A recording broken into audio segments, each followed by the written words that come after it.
Good afternoon, everybody. This is proper patient packaging. It's a quick training on how to perform a basic skill, either for our MFRs, EMTs. If you are a specialist or a paramedic, you might also find a refresher useful for you. My name is Rachel Kasinger. I am a paramedic and I am an IC student.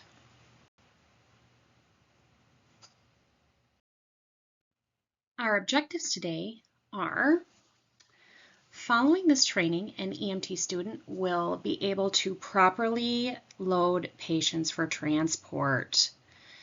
We use the ambulance stretchers for this exercise, and we want to make sure you can do this without any critical errors.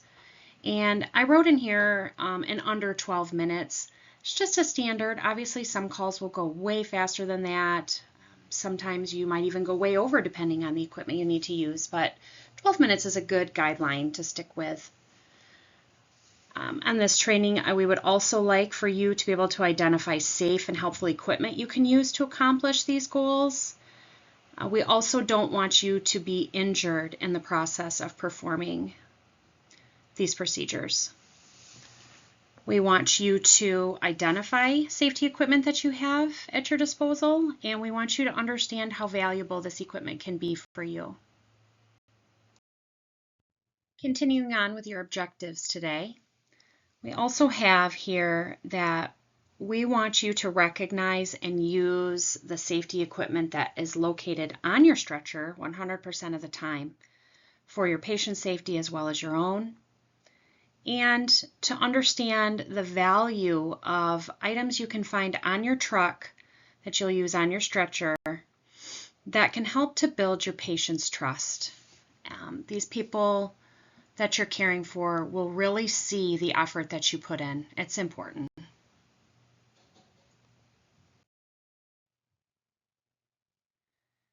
Here we have Hank laying on one of the pieces of equipment that we're going to talk about today, the Mega Mover. We want you to start this exercise by making sure that you move your cot near your patient, or make sure that your patient is near your cot. Either way, these steps are important. We don't want people walking through their house, walking up and down stairs, walking out and climbing into the back of ambulances. This just isn't proper care. So you'll start by lowering your cot to about the height of 6 inches shorter than the back side of your patient if they're going to stand and pivot. If you are carrying your patient to the cot, we'll want that cot maybe even a little lower. You're going to open your cot, undo your straps, take your blanket and your pillow and set them underneath the head of the stretcher, and then open up a clean sheet, making sure to drape that evenly over your cot mattress. Consider laying some blue chucks on there. This will help to keep your cot clean and sanitary if your patient has been incontinent or you believe they may become incontinent. Place the pillow up at the head of the cot under your sheet.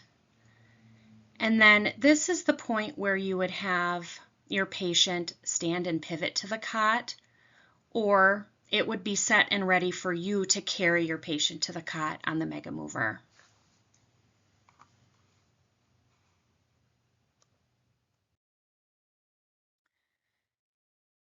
On this slide here, we have some of the lovely students that I work with every day offered to help me show you how you could lift a patient on a Mega Mover onto your cot.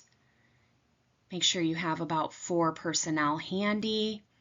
Matching up heights is important when you're going to do any type of lifting. Bending at the knees, keeping your back straight. On 4 sides there, you can see them using the black handles of the Mega Mover to lift the patient as one and then carry them over the cot.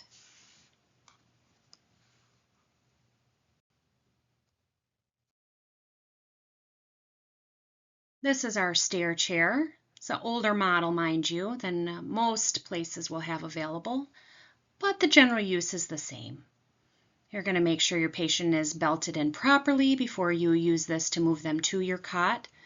You would use this in, again, one of those scenarios where we want to bring the patient to the cot because it is more difficult to bring the cot to the patient. You'll line the stair chair up beside your cot, and you can either help assist them to stand and pivot onto the cot, or you can ask them to do that themselves if they're able. Make sure you offer a pillow to place under the patient's knees. You can even log roll a blanket to stick under there. Not everybody will want one, but it is a nice touch to help provide comfort to your patient.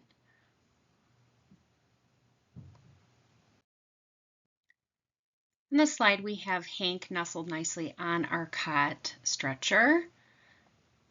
You can see the ends of the sheet are laying pretty evenly over the edges. You'll want to take the bottom portion of the sheet, bring that up over the feet. You'll bring the top of the sheet up over the head of your patient, kind of folding it around their face. That will help block sun, excess wind. It also can help when we've got bad weather, snow, rain, sleet, hail, all the things. It's just a nice touch to help keep them warm and dry. Bring the edges up around and then cover your patient with a nice warm blanket. You can ask them if they need more. And then you will strap them in using all of the cot seat belts, including your shoulder straps. Lift your side rails, and then you can raise your cot up.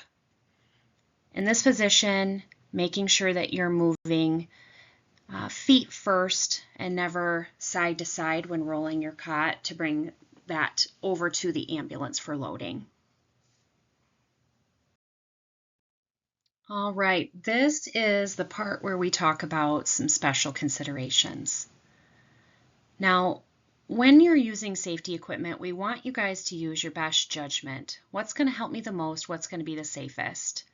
Your safety needs to come first in these situations over patient preferences, but we always try to honor those preferences when we can. Always present a clean, well-made cot. This really does show your professionalism, and it does move over into how a patient will feel you're going to manage their care. Always consider calling for a lift assist before you need one.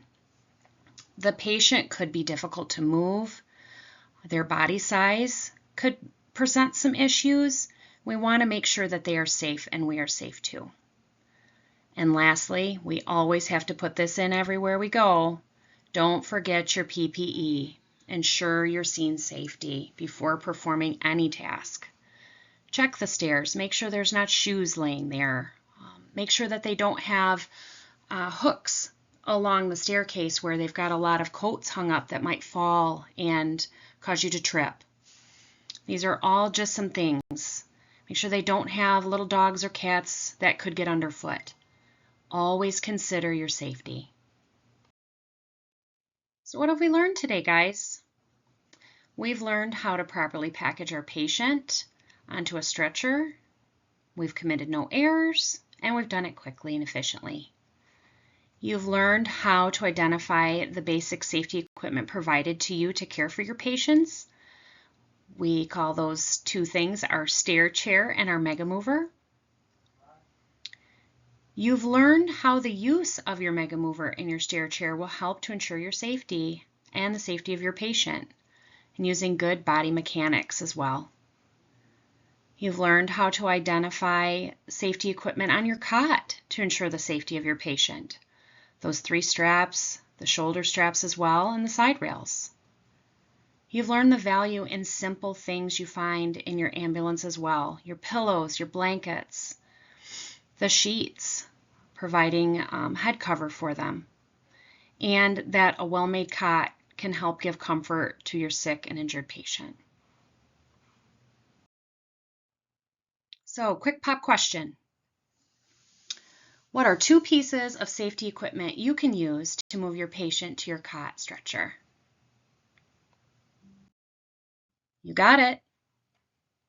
You've got a mega mover and a stair chair.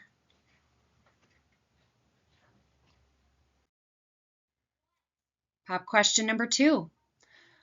What safety equipment is available on your cot stretcher and should always be used 100% of the time?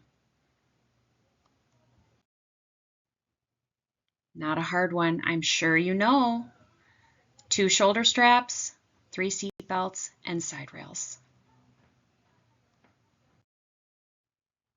I want to thank you guys for joining me here today for this quick presentation. If you have any further questions, don't be afraid to ask your instructors. I'm available as well. Thank you.